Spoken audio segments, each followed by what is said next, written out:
먼저 찬성 측 입론이 있겠습니다. 시간은 3분 드릴게요. 네, 찬성 측 입론 시작하겠습니다. 저희는 은행권에 따른 차등적 한도 사냥을 주장합니다. 첫째, 본 제도는 일론 뱅크런 방지법으로서 금융업의 특수성에 기반하여 대한민국의 금융 건전성을 수호하는 목적을 지닙니다. 예금자 보호제도의 취지는 뱅크런을 막음으로써 얻어내는 금융 안전성 확보에 있습니다. 본 정책의 어려운 이유는 금융업에서 가장 중요한 신뢰와 불안이라는 특수성 때문입니다. 쉽게 설명드리자면 충격적이게도 은행은 모든 고객의 예금을 현금으로 보유하고 있지 않습니다. 예금자들이 넣은 돈의 일부를 타인에게 대출해주고 이로 수익을 올리는 구조로 되어 있습니다. 출금 창구를 통해 인출할 수 있는 돈을 유지하지 않고 있기에 이러한 특성이 은행업을 본질적으로 불안정하게 만드는 것입니다. 이때 은행에서 돈을 빌린 예금자들이 한 번에 은행에 물려와 돈을 돌려달라 하는 것을 일명 뱅크런이라고 합니다. 이렇게 되면 은행은 모든 돈을 가지고 있지 않으므로 파산하게 됩니다. 예금자들은 본질적으로 은행에 맡겨둔 돈이 안전할까 두려움을 가지고 있고 이 두려움이 클수록 뱅크런으로 이어질 가능성이 높습니다. 저희의 제도는 이러한 예금자의 불안을 해소하기 위해 나온 제도로 뱅크런을 발생시키는 과정에서 가장 중요한 속성인 불안은 상쇄, 그리고 신뢰를 보장하는 제도입니다. 예금자 보험 제도는 은행이 안고 있는 위험 요소 때문에 예금자들은 작은 불안으로 인출을 감행하는 경우가 많은데 예금자 보안도를 인상하면 이에 따라 촉발되는 대규모 인출 사태를 유연히 방지할 수 있습니다. 보험의 원리를 이용하여 예금자를 보호하는 본 제도의 특징상 보안도를 올리는 것만으로도 폰뱅킹과 같이 변화된 환경에서의 뱅크런을 방지할 수 있습니다. 둘째, 20년간 변화된 경제 환경을 전혀 반영하고 있지 못합니다. 현재 금융 환경과 경제 규모는 2001년 마지막으로 예금 보호 한도가 정해졌던 시기와 매우 다릅니다. 지난 20년간 한국의 국가 차원의 경제 규모가 발전한 것은 말할 것도 없고 금융 환경 또한 다릅니다. 예금 보호 한도의 선정 지표는 보통 1인당 GDP를 측정합니다. 현재 우리나라의 1인당 GDP는 보호 한도가 정해진 시기로부터 대비 3배가 증가했습니다. 그에 따라 2001년 당시에는 우리나라의 예금 보호 한도는 1인당 GDP 대비 약 3배 수준이었으나 오늘 나이는 1.34배에 비칠 만큼 20년이라는 터무니없는 긴 시간이 흘렀습니다. 이에 반면 주요 7개국의 1인당 GDP가 예금 보호 한도의 2.84배인 것에 비하면 우리나라는 매우 낮은 수준입니다. 그러나 20년이라는 세월 동안 오로지 예금 한도만이 환경을 반영하고 있지 못합니다. 따라서 저희는 변화된 환경에서의 뱅크런 방지와 변화된 금융 환경에 따른 예금자 보안도를 높여야 한다고 주장하는 바입니다. 네, 그러면 이어서 반대 측 주도의 교차조사가 있겠습니다. 교차조사 시에 질문은 주도하는 팀원 모두 다 하실 수 있지만 답변은 방금 직전에 발언하신 입론자만 할 수 있다는 점 기억해 주시면 좋겠습니다. 네, 교차조사 시작하겠습니다. 네, 먼저 입론 정말 잘 들었습니다. 여쭤보고 싶은 게 있는데요.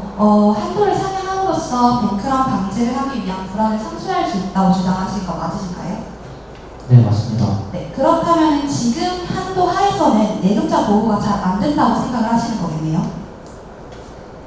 지금 한도 내에서 금액적인 부분을 따졌을 때는 현재 지금 25%가 지금 금융권에서 보호되고 있지만 나머지 75%의 금액은 반대로 이제 제1금융권에서 보호되지 못하고 있습니다. 따라서 5천만 원 이하의 금액은 98%의 소비자가 있지만 나머지 2%의 소비자가 현재 이 금액이 75%를 차지하는 만큼 만약에 금액의 비중을 5천만 원에서 1억 원을 올린다면은 네, 그것까지 들어가 있습니다. 지금 궁금한 게 98%가 5천만 원 이하고 2%가 이제 그 이상이라는 걸 잘 알고 계신 것 같아요. 그러면 지금 한도로 상향한다고 해서 그러면은 말씀하신 대로 2%의 사람들이 거의 70%에 달하는 수준의 예금을 다 가지고 있다면 예를 들어서 뭐 한 1조를 넣어놓은 사람한테 1억을 한도를 보장해 준다 해서 그게 의미가 있나요? 난 지금 은행이 파산해서 1억이 나가 있었는데 국가에서 1억 준대. 이거 불안하지 않았다고 할 수가 있나요? 그에 따른 수치로 먼저 1억 원으로 보호 한도를 진행하면은 보호되는 적립액 비중이 약 10% 정도 증가하고 있습니다. 그러면 네, 그거 좀 이따 반론 때 죄송하지 말씀해 주시면 감사할 것 같고요. 또 하나 여쭤보고 싶은 게 1금융권이 예금이 많이 보호되고 있지 않다고 주장을 해주셨는데 좀 이따 이면에서도 말씀을 드리겠지만 1금융권 같은 경우는 대부분의 돈을 대출로 자금을 운용하고 있기 때문에 갑자기 뭐 평가 손실이라든지 그런 게 날 가능성이 적어서 1금융권의 이 뱅크런 가능성은 굉장히 낮습니다. 그렇기 때문에 1금융권의 예금이 많이 보호되지 않다고 해서 보호한도를 상향해야 한다는 주장은 조금 타당하지 않다고 생각을 합니다. 보호한도를 상향해가지고 만약에 이게 뱅크런이 일어나지 않다고 하셨는데 반면에 그 만약에 2%의 자산자들은 75% 금액, 즉 5천만 원 이상의 금액을 보호받지 못하고 있지 않습니까? 네, 교차조사 여기서 마치겠습니다. 다음은 반대 측의 반론이 있겠습니다. 네, 반대쪽 반론 시작하도록 하겠습니다. 찬성 측에서는 뱅크런을 방지할 수 있다. 그리고 GDP를 반영해서 이제 예금 보호한도를 올려야 된다라고 말씀해 주셨는데, 저희가 가장 궁금한 거는 이게 진짜 한도를 상회한다고 해서 뱅크런을 방지할 수 있을까라는 고민이 좀 들어요. 간단하게 1금융권과 2금융권을 설명을 드리자면, 1금융권 여러분이 잘 알고 있는 국민은행, 신한은행 이런 게 1금융권이고요. 2금융권은 저축은행이라고 볼 수가 있습니다. 앞으로 자주 나올 것 같아서 미리 간단하게 설명을 드릴게요. 그래서 저희가 말씀드리고 싶은 거는 현재 98%의 사람들이 보호한도 내에서 보호를 받고 있습니다.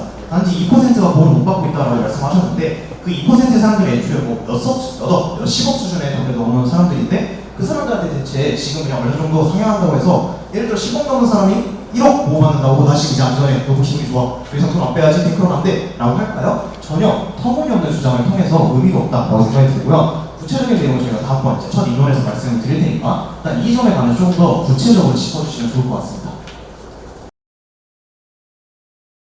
찬성 측의 재반론이 있겠습니다. 재발로 시작하겠습니다.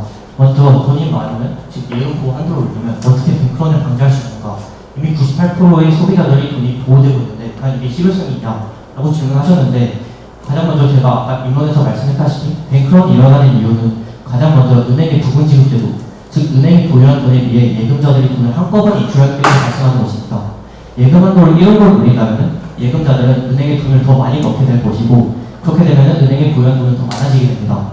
은행의 현금성 자산이 많아지면 경제 위기에 좀 더 유동적으로 대처할 수 있게 되고, 그리고 또한 예금자들의 입장에서는 자신의 돈을 더욱더 많이 보전받을 수 있기에 경제 위기가 발생해서 뱅크런이 일어났다 하더라도 어차피 예금보험공사에서 1억 원을 보장해 주는데 굳이 가서 달려가서 돈을 인출해야 할 필요가 있나? 그런 점에서 저는 뱅크런 방지를 할 수 있다 생각하고요. 그렇기 때문에 가장 먼저 경제 원리의 기본에 대한 신뢰가 더욱더 쌓이게 된다는 것을 주장하고 있습니다. 네, 그러면 반대 측의 인론이 있겠습니다. 네, 안녕하세요. 반대측 첫 번째 토론자 박예라입니다. 최근 국회에서 예금자 보호 한도를 5천만 원에서 1억 원으로 높이자는 논의가 나오고 있기에 주장의 편의를 위해서 보호 한도의 상향 정도를 1억 원으로 생각하고 논의를 진행하고자 합니다. 저희는 예금자 보호 한도의 상향 조정이 필요하지 않음을 강력히 주장합니다. 찬성 측이 보호 한도 상향을 주장하는 대표적인 이유는 뱅크런 방지입니다. 그러나 보호 한도 증가는 뱅크런 방지에 유의미한 도움이 되지 않습니다. 우리나라의 경우 예금보험공사에 의해 보호되는 예금이 부보 예금 5천만 원을 초과한 경우는 예금자의 고작 2.2%에 불과합니다. 98%의 예금자가 이미 현행의 한도 내에서 전액을 보호받고 있기에 한도 상향은 뱅크런 방지에 큰 실효성이 없다는 것입니다. 더 구체적으로 보자면 예금 보호 한도를 높여 뱅크런을 막기 위해서는 현재 한도와 새로운 한도 사이의 금액을 예금하고 있는 사람이 많아야 합니다. 새로운 한도 1억 원을 초과하여 예금한 사람들은 보호 한도를 1억으로 높이더라도 여전히 뱅크런을 할 유인이 남아있기 때문입니다. 그러나 우리나라는 5천만 원 이상 1억 원 미만의 금액을 예치한 사람이 전혀 많지 않습니다. 보호 예금을 초과하여 예금한 예금자는 2.2%에 불과하나 이들이 예치한 금액이 전체 예금액의 65.7%로 무려 1,152조 7천억 원입니다. 1,000억을 예금해놓은 사람에게 5천만 원을 보호해주는 것과 1억을 보호해주는 것이 큰 차이가 있을까요? 한도를 상향하더라도 고액 예금자의 예금을 효과적으로 보호해주지 못하는 것은 현행과 동일합니다. 게다가 뱅크런 위험이 상대적으로 큰 저축은행의 경우 보호예금의 비율이 무려 84.4%로 이미 충분히 보호되고 있습니다. 오히려 비율이 낮은 것은 전체 예금의 36.2%만 보호되고 있는 1금융권 은행입니다. 그러나 우리나라 1금융권은 부도 가능성이 굉장히 낮습니다. 뱅크런으로 파산한 미국의 SVB, 실리콘밸리은행과 달리 우리나라 1금융권은 대부분의 예금을 채권이 아닌 대출로 운영하고 있어 대규모의 손실 가능성이 낮아 자산 운용과 자금 조달의 안정성이 구조적으로 높을 뿐 아니라 유가증권 중 만기 보유 증권 비중이 낮아 대규모 손실 가능성 역시 낮습니다. 게다가 유동성 커버리지 비율도 100% 수준이며 연체율도 1% 미만으로 낮습니다. 즉 시스템 위기로 번질 가능성이 적은 것입니다. 우리나라 은행이 실리콘밸리 은행처럼 쉽게 파산할 수 있기에 예고 한도를 높여야 한다는 주장은 타당하지 않습니다. 현재의 한도 하에서 이미 98%의 예금자가 충분히 보호되고 있으며 보호받지 못하는 고액 예금자는 한도를 올리더라도 체감의 차이가 크지 않기에 뱅크런을 근본적으로 해결할 수 없습니다. 그렇기에 이 상황에서 시장이 추가적으로 개입하여 한도를 올리는 것은 실효성이 전혀 없는 과도한 시장 개입일 뿐입니다. 비용에 비해 효용이 낮은 제도를 도입하는 것은 길에 돈을 뿌리는 것과 다르지 않습니다. 이어서 찬성 측의 교차조사가 있겠습니다. 네, 저 입론 정말 잘 들었습니다. 개인적으로 궁금한 게 그러면 반대 측에서는 이 제도의 존재 자체를 반대하시는 건가요? 왜 마지막에 말씀하시기를 효과가 없다고, 실질적인 효과가 없다고 말씀하셔서 네. 네. 아니, 제가 말씀드리고 싶은 것은 현재 당일 5천만 원까지 보호되고 있다는 것 자체가 예금자에게 안정감을 주는 것은 사실입니다. 하지만 5천만 원에서 1억 원 정도로 올리는 것은 크게 예금자들에게 크게 더 많이 보호를 받고 있다는 심리적 안정감을 주지 못하기 때문에 그러면은 네, 정리하자면은 존재 자체는 찬성을 하신다. 그리고 안정성을 주신다고 방금 인정을 하셨습니다. 네, 그리고 개인적으로 실리콘밸리도 언급하셨는데 실리콘밸리 같은 경우에는 그 원인을 뭐라고 생각하고 계신 건가요? 기본적으로 실리콘밸리 은행이 파산한 이유는 우리나라와 주요 고객층이 달랐기 때문이 있는데요. 실리콘밸리는 스타트업 특화은행이어가지고 자금이 네, 여기까지 듣겠습니다. 그 다음에 뱅크런을 방지할 수 없다고 하시면서 5천만 원과 1억 사이 금액이 적다 하셨잖아요. 그럼 그 이유는 뭐라고 생각하십니까? 과연 서민들이 진짜 5천만 원에서 1억 사이 돈이 없다고 생각하셔서 그렇게 말씀하십니까?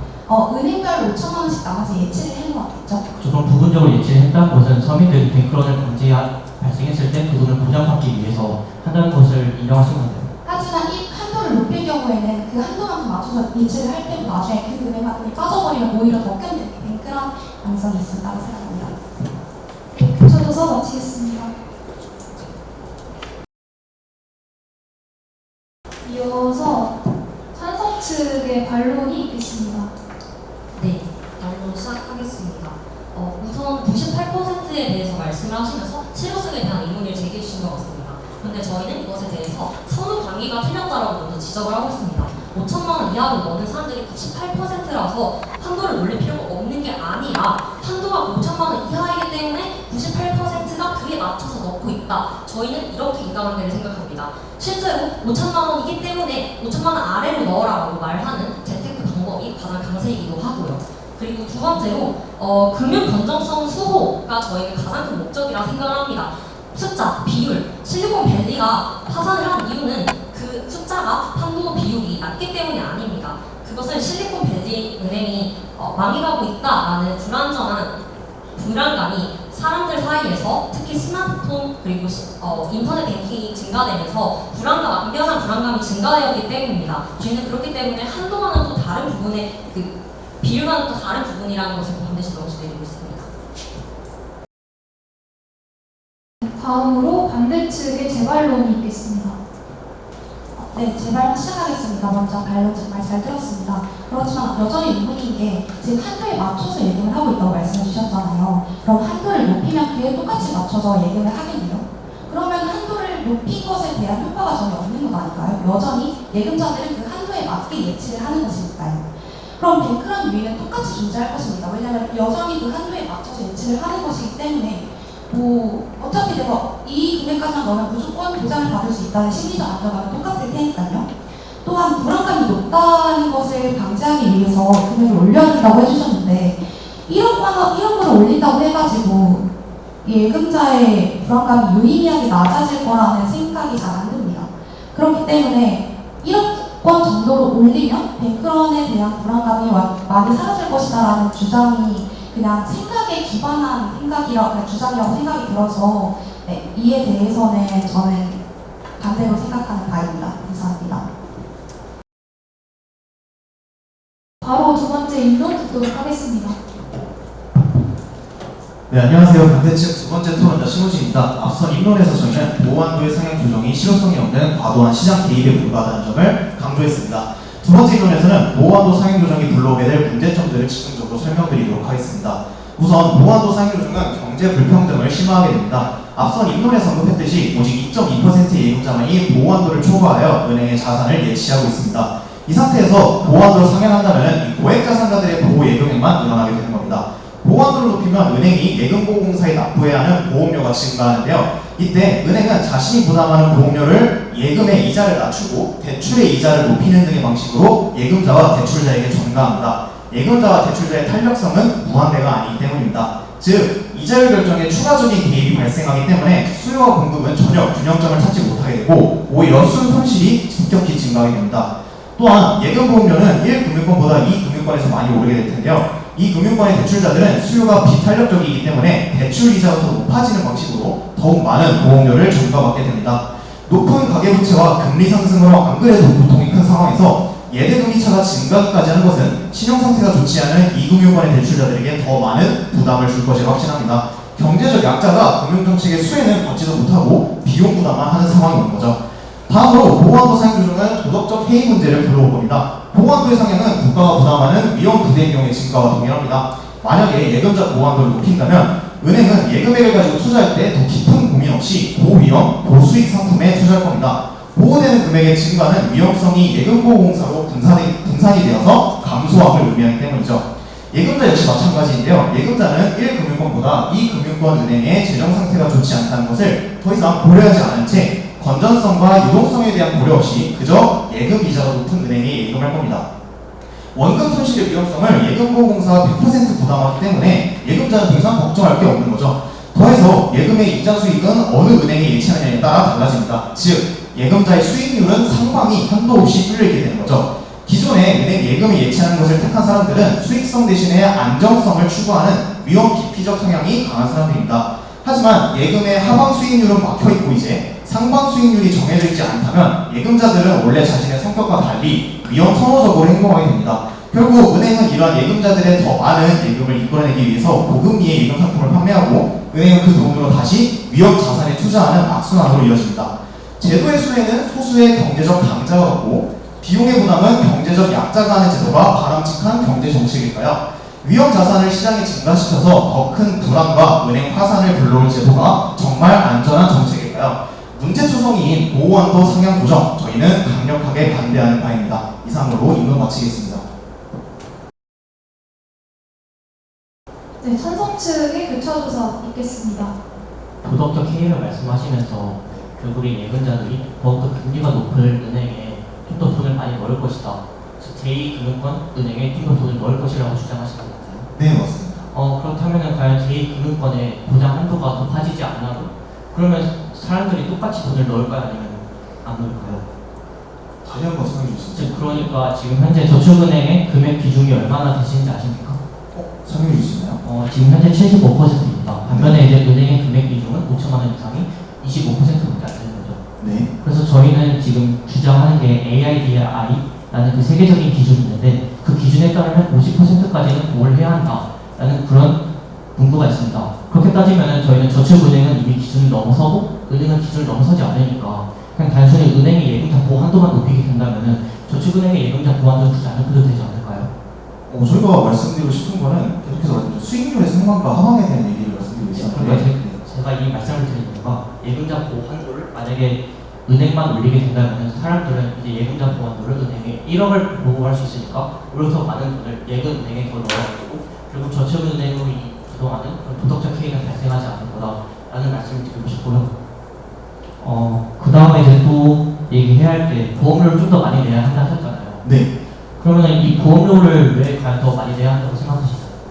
당연히 1억으로 늘린다 치면 5천만 원의 부담금이 생기기 때문에 보험료를 내야 되지 않을까요? 만약에 그러면은 보험료를 제가 아까 말씀드렸던 것처럼 사전적으로 올린다면 즉 저축은행에서 보험한도 올리지 않고 오로지 제1금융권 예금은행에서만 보험한도 올린다면 결국 저축은행은 더 많은 보험료를 내지 않아도 되는 거겠네요.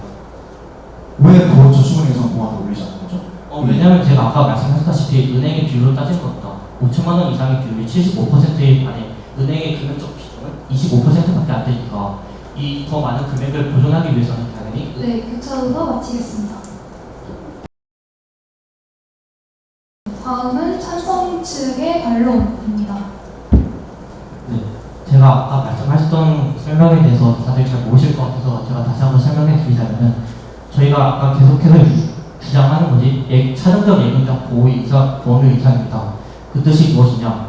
금액적으로 이미 충분한 은행은 굳이 예금자 보완도를 올리지 말고 지금 제1금융권 마치 25%밖에 금액이 보존이 안 되는 그런 은행의 예금자 보완도를 1억으로 올리자는 것입니다. 자, 그렇게 된다면 과연 예금자 보완도가 저축은행에서는 올라가지 않으니까 그럼 예금료는 더 이상 더 많은 예금료를 지급하지 않아도 되겠죠? 반면에 이제 제1은행 같은 경우는 이제 더 많은 예금료를 지급해야 하는데 이 예금료 지급도 마찬가지로 이 경제적인 그 건전성에 따라서 차등 보험료를 지급해서 좀 더 경제적으로 안정하면은 보험료를 덜 내는 방식으로 채택하고 있습니다. 이 뜻은 무엇이냐? 예금자 보험료가 좀 더 높아지면은 결국에 금융펀드는 보험료를 덜 내기 위해서 훨씬 더 금융적으로 안전하게 유지할 것이고 그렇게 되면은 이 소비자들은 은행과 신뢰가 생겨가지고 더 많은 돈을 은행에 예금할 수 있지 않냐? 그러면 더 건전한 금융적 사회 안전망을 부릴 수 있을 거라는 네, 좀 반론 마치겠습니다. 이어서 반대 측의 재발론 있겠습니다. 네, 반드시 재벌론 진행하도록 하겠습니다. 되게 장황하게 설명을 많이 해주셨는데 저는 지금 살짝 이해가 안 가는 게요. 1금융권에 5천만 원 이상 예금이 많은 이유는 1금융권이 안정적이기 때문입니다. 근데 지금 갑자기 차등적 인상을 얘기하면서 1금융권만 올리자고 하면은 이미 안정적인 1금융권에 왜 굳이 안정성을 더해야 하나요? 전 이 점이 이해가 안 가고요. 그리고 저축은행 같은 경우는 지금 스스로 인정하셨어요. 현재 보완도 내에서 보호되고 있다라고 인정하신 걸 생각을 해요.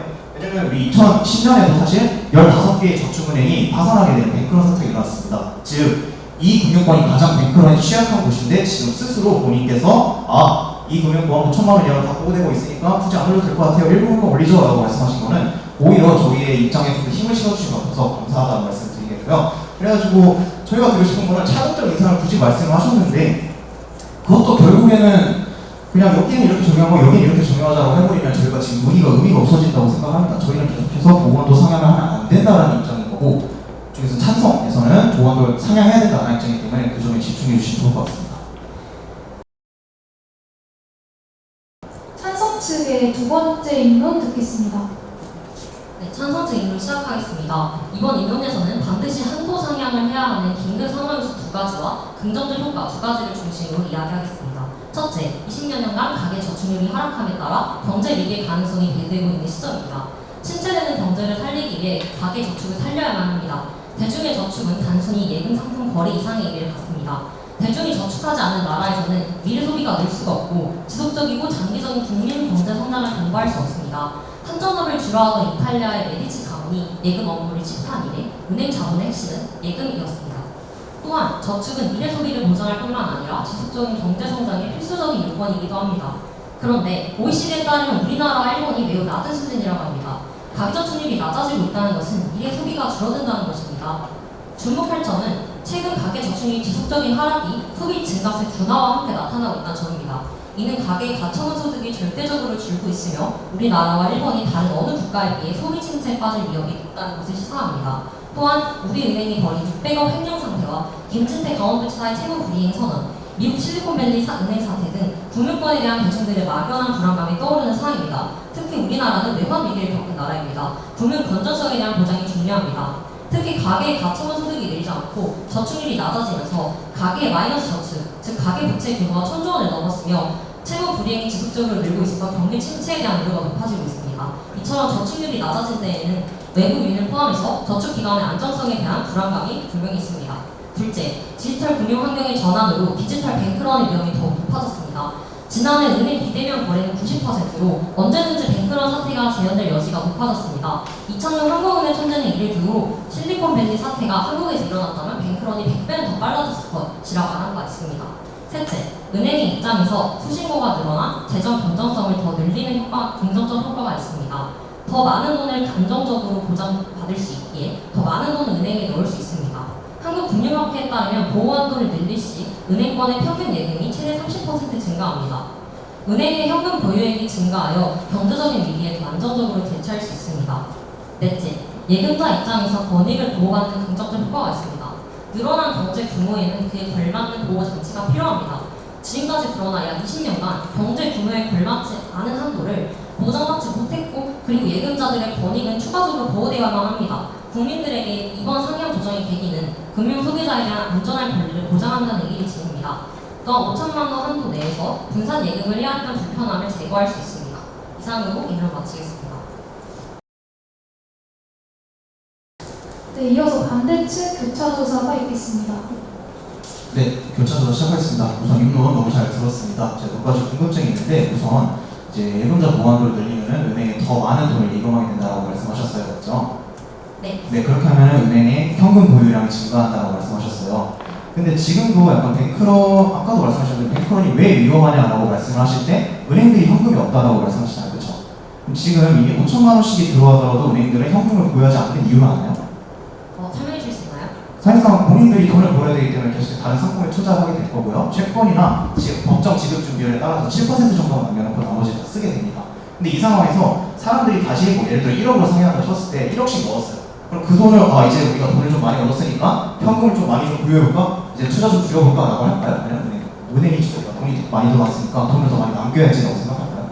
저희는 계속 시장 참가자만 얘기하시는 것 같은데 금융 질서를 규율하는 정부의 역할에서 계속 배제하고 축소하고 계신 것 같습니다. 저는 예금 보완도를 늘린다고 도덕적 해이가 발생한다? 이거는 지금 너무 인과관계에 대한 가설을 도덕적 해이에 대한 얘기가 아니라 은행은 그러면 돈을 벌어야 되는 자본주의 주체인데 은행은 그렇잖아요.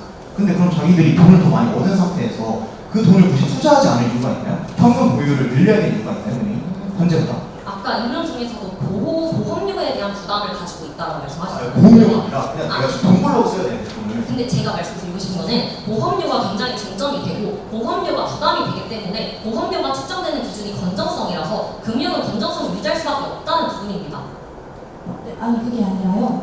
보호한도를 높인다고 해서 그러니까 당연히 은행은 돈을 벌어야 되는 입장인데 예치액이 많아지면 예금자가 1억 원씩 더 많은 금액을 보장을 해주니 난 좀 더 리스크할 수 있게 좀 더 위험 자산에 투자를 하게 되고 그럼 오히려 우리나라 금융의 건전성을 떨어뜨릴 수 있다는 말을 드리고 싶습니다. 네, 이상입니다. 네, 그러면 이어서 반대 측의 반론이 있겠습니다. 네, 반론 시작하겠습니다. 아까 경제 위기가 있어서 가계저축을 상승시켜야 한다고 말씀을 하셨는데요. 여러분, 예금이나 저축을 안 하시는 이유가 보호예금 한도가 낮아서일까요? 네, 방청객들도 아니라고 생각을 하셨을 거라고 생각을 합니다. 한도를 상향한다고 해서 보호받는 예금자가 늘어나는 것이 아닙니다. 이미 98%의 예금자가 보호를 받고 있는데 한도를 상향한다면 98%가 똑같이 맞춰서 뭐 상향을 하든 안 하든 여전히 동일한 예금자가 보호를 받을 수 있겠죠. 그러면은 크게 상향한다고 해서 이 제도의 실효성이 없는 것입니다. 또한 은행의 현금 보유액이 증가한다고 해서 은행은 일정 금액을 빼고 전부 다 투자를 하거나 돈을 불린 데 사용을 하기 때문에 크게 은행의 안정성이 늘어난다는 주장은 맞지 않는 것 같습니다. 여러분, 금융 선진국 미국은 저축보다 주식과 채권에 투자한다고 말씀드리며 경제 위기가 있기에 가계저축을 상승시켜야 한다는 찬성 측의 주장은 약간 옳지 않은 바가 있음을 말씀드리며 반론 마치도록 하겠습니다. 네, 다음은 찬성 측의 재발론입니다. 네.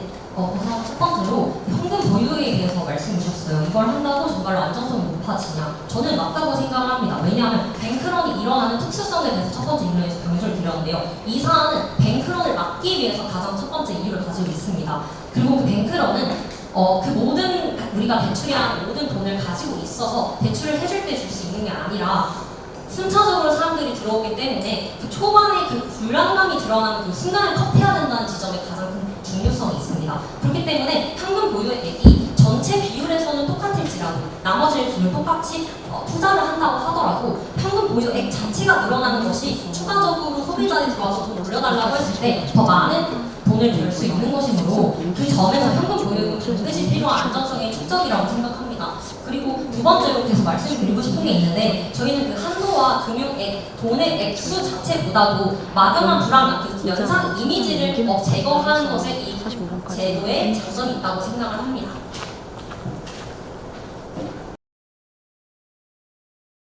네, 이제 각 팀의 최종 변론 듣도록 하겠습니다. 반대 측부터 시작해주세요. 예금자 보완도를 상향해야 한다는 주제에 대해서 반대 입장 표명하는 저희 팀의 최종 변론 시작하도록 하겠습니다. 우선 앞서 입론에서 제시했던 저희의 주장을 정리해 보도록 하겠습니다. 첫째, 예금자 보완도의 상향은 실효성이 떨어지는 정책입니다. 국내 예금자 중 98%는 이미 5천만 원이라는 한도 내에서 보호받고 있으며 뱅크런 방지에 있어서도 해당 정책이 큰 의미가 없음을 분명히 말씀드렸습니다. 둘째, 예금자 보완도의 상향은 경제 불평등을 심화하게 되는데요. 뱅크런 방지라는 명목으로 도입한 제도의 수혜자는 소수의 강자가 되고 피해자는 다수의 약자가 되는 결과가 나타나게 됩니다. 마지막으로 예금자 보완도의 상향은 도덕적 해이를 만들어냅니다. 예금자와 은행 모두 고위험 고수익을 지향하게 되면서 발생하는 도덕적 해이는 금융시장의 불안을 가져오고 끝내 새로운 형태의 뱅크런을 불러일으키게 될 겁니다. 찬성 측에서 정말 다양한 이야기를 해주셨는데 교차조사 과정을 통해서 핵심적인 두 가지 물리적 문제점을 저희는 지적하고자 합니다. 첫 번째로 찬성 측은 보호한도를 증가하면 은행에 돈이 많아지니까 은행이 안정적으로 묶일 거야 라는 너무 낙관적인 생각을 가지고 계신데요. 예를 들어 이렇게 말해볼게요. 은행이 하나가 있는데 여기에 5명의 예금자가 있습니다. 이 사람들이 지금 5천만 원씩 넣어놨어요. 그럼 은행한테 2억 5천만 원이 있네요. 그럼 이 은행이 지금 7% 정도의 법적으로 딱 준비해낸 현금을 제외하고서 전부 다 뭔가 본인들이 돈을 버는 데 있어서 투자하고 있다 생각합시다. 자, 이제 1억으로 올렸어요. 그럼 이 은행한테 돈이 5억이 있는데 과연 이렇게 생각할까요? 자, 우리가 이제 국가에서 정책도 바꿔줬는데 우리 투자하는 거 좀 줄이자. 예금자 보호해야 되니까 현금 한 15% 20%까지 보유하자 라고 할까요? 아니면은 이제 돈이 늘어났으니까 조금 더 투자를 해가지고 은행에 좀 더 도움이 되는 일을 해야겠다라고 생각을 할까요? 과연 예금자 보호한도의 상향이 은행의 현금 보유량을 늘릴 거라는 생각은 전혀 옳지 않습니다. 두 번째로 차등적 인상을 스스로 말씀해 주셨는데 그 말씀 자체에 이미 제1 금융권은 충분히 안정적이다라는 말씀과 제2 금융권은 이미 현재 한도 내에서 보호받고 있다는 것을 스스로 증명해 주셨기 때문에 이 점에 관해서 저희가 굳이 말씀드리지 않도록 하겠습니다.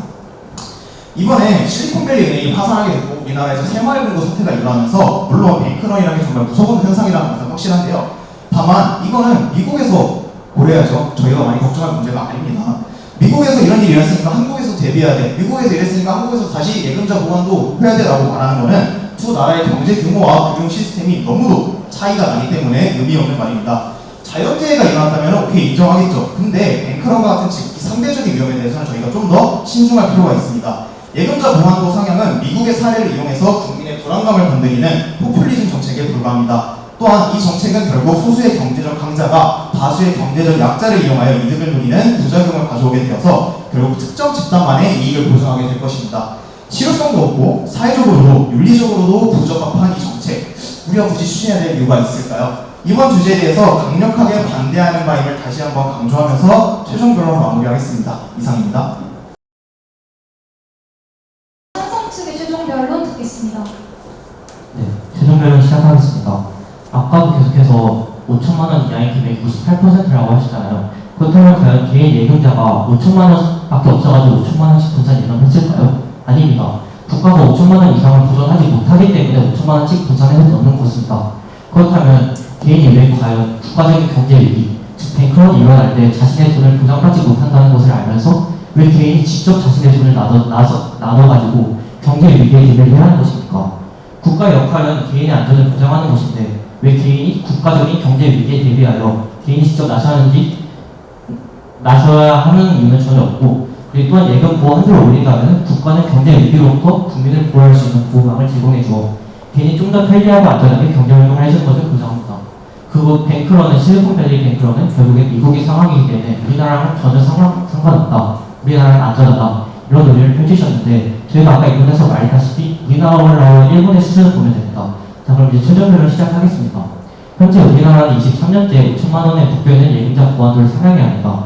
그 이유는 한국금융연구원에 따르면 금융시장이 불안한 상황이라 약한 고리라고 나비 지키면 자금이 바로 빠져나갈 수 있기에 안정성을 높이는 게 무엇보다 중요하다고 말했는데요. 또한 우리 사회는 이런 부정적인 효과를 직시한 채 더 나은 사회로 나아가기 위해 고민을 해야 합니다. 예금자 보호 한도도 마찬가지입니다. 뱅크런 방지, 즉 국가적인 경제 위기를 방지하고자 하는 이 예금자 보호 한도는 현재 우리나라의 경제 상황 변화와 디지털 뱅크런의 가능성과 같은 사회 기술적 변화의 기회에 놓여 있습니다. 저희는 예금자 보호 한도로 이와 같은 경제 위기를 미연에 방지하고 그로 인해 생기는 부정적인 영향은 업건별 예금자 보호 차등 적용 및 차등 보험료율을 적용하여 부작용 요소를 최소화하여 결국 우리 금융사회를 보다 건전하게 바꿔야 한다는 것입니다. 경제 위기를 받고 나서 바꾸는 정책은 아무런 의미가 없습니다. 미리 경제 위기에 대비하여 준비해야 하는 것이 우리 국가, 국민이 해야 할 일이며 예금자 보호 한도를 높이는 것은 우리 금융사회를 보다 더 건전한 사회로 이끌어줄 수 있는 또 하나의 길잡이가 될 수 있을 거라 생각합니다. 감사합니다.